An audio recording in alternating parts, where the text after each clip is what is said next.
World War II. Sometimes trying to teach a lesson in 10 minutes can just be overwhelming. I mean, what can I say about World War II in 10 minutes? How can I break it down? What's the most important things about it? And then part of your assignment this week is I want you to explain, first of all, how fascism led to the Holocaust, and then second of all, why was the United States in World War II? What were we fighting for? And those answers might be complicated, and I'll be interested to hear your response to those. Don't look stuff up, and try to copy something off Google. I want to know what you learned from your reading on those responses. But I'm going to give you some hints in this 10-minute video because I'm trying to break down really the two most important lessons from World War II. Number one, the rise of fascism. And I think most people do not understand what fascism is. Of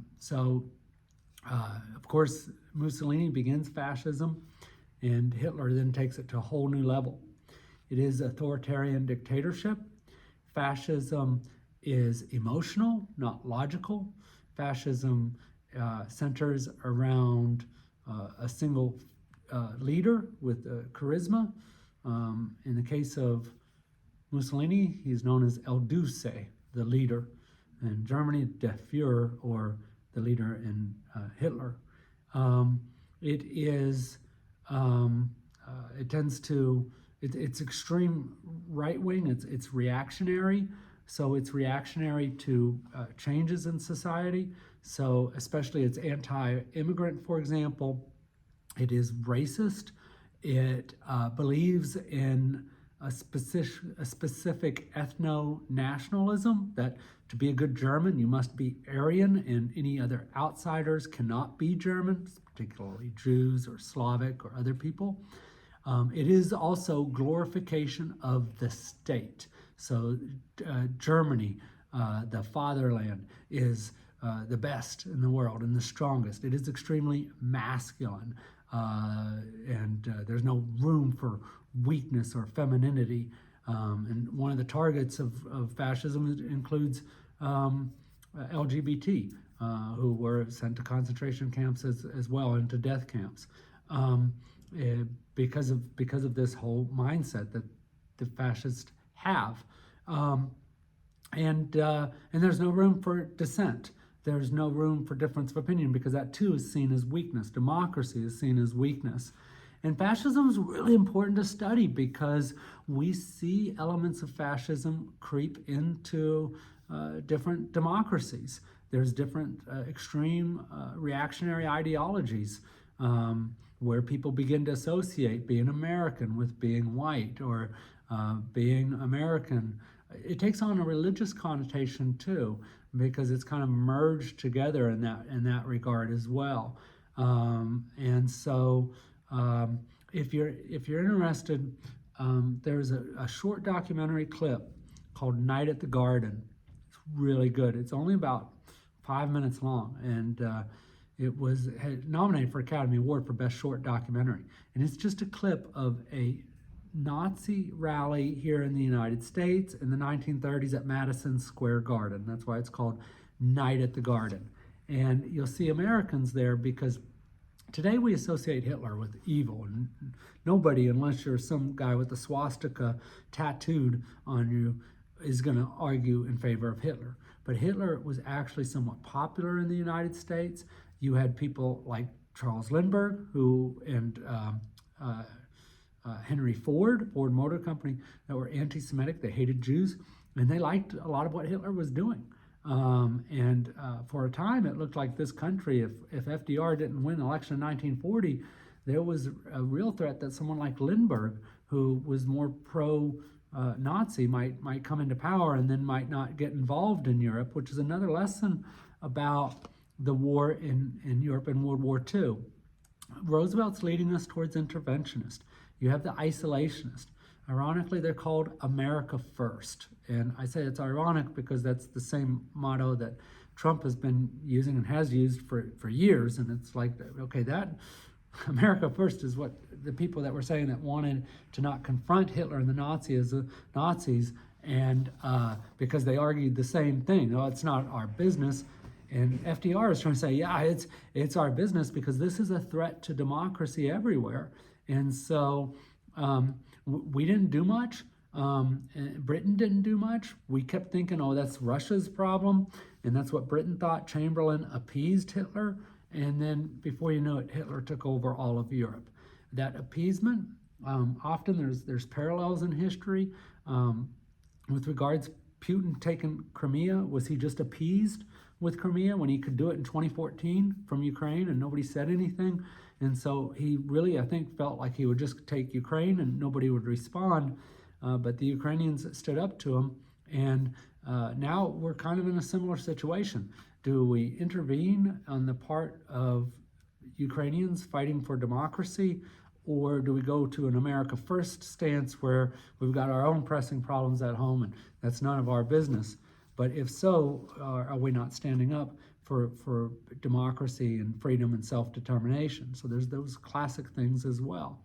World War II is going to shape the post-World War. For one thing, it's also about self-determination because you had imperialism that had existed for centuries and centuries, where European countries and the United States had controlled, because we learned about that. You guys did the political cartoons over the Spanish-American War. And after World War II, Franklin Roosevelt has this idea for a United Nations.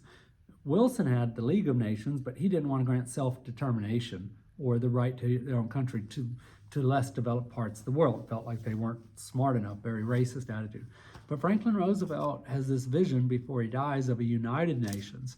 And what you begin to see is the death of imperialism, but not without a fight, like Gandhi in India through a nonviolent revolution, or like in Vietnam, where they're going to try to overthrow their French occupiers, and then the United States will eventually get involved in there as well. It also, World War II had created this strange alliance, because we can look at World War II as being a fight for democracy and for freedom and for individual liberties and against racism, even though we had intense racism here at home. That helps to awaken us to that. Like, my goodness, you know, we're so racist here, and yet we're supposed to be fighting racism. And so after the war becomes the civil rights movement. And those things are linked, I believe, because African Americans fight for the WWII campaign, racism abroad and racism here at home. And so the movement's going to take off after that. So we're fighting for those things, but then it also is more than that, because we created this strange alliance with the Soviet Union, which is a communist dictatorship. And but they were our frenemy. We only had a common enemy. And Europe in the post-war world will become now a very bipolar world that's divided between communism and democracy, between communist economic policies and capitalist economic policies. And we'll be taking a look at that in the future chapters. But World War II is definitely, unlike World War I, that didn't seem to change anything. It changes a lot. And here we are now, and this is, I think, the other significant part about it, because I've got a minute left, is it is amazing through and after the post-Cold War, in the fall of the Berlin Wall and the Iron Curtain, we've seen a Europe and a European Union that is somewhat united with a common trade alliance and a common currency. You can go from France to Germany today as easily as you can go from Oklahoma to Arkansas, and with a common currency. It's extraordinary, because this is where the world wars were fought. And so it's been immensely successful, and Europe has been successful. It has been economically successful and politically, and it's done very well, especially since 1991 and the end of the Cold War, and without fighting until Putin invaded Ukraine. And we kind of allowed ourselves to believe that this type of thing was in the past among Western powers. And Putin has reminded us it's not in the past. And this threat from authoritarian regimes is still here today. Ironically, Putin is trying to justify the war by saying that Ukrainians led by fascists, even though Zelensky himself is Jewish, and of course it's a democracy. But that's all what he's harping back to, is trying to remind the Russian people of the days when the Soviet Union confronted fascist Germany and use it to justify his war, which of course is completely not true. So a lot to unpack. Can't possibly teach it in 10 minutes, and now I'm almost at 11 minutes, but I hope you'll study it carefully and carefully consider your answers to the prompt. So best of luck, and email me as always. Thanks.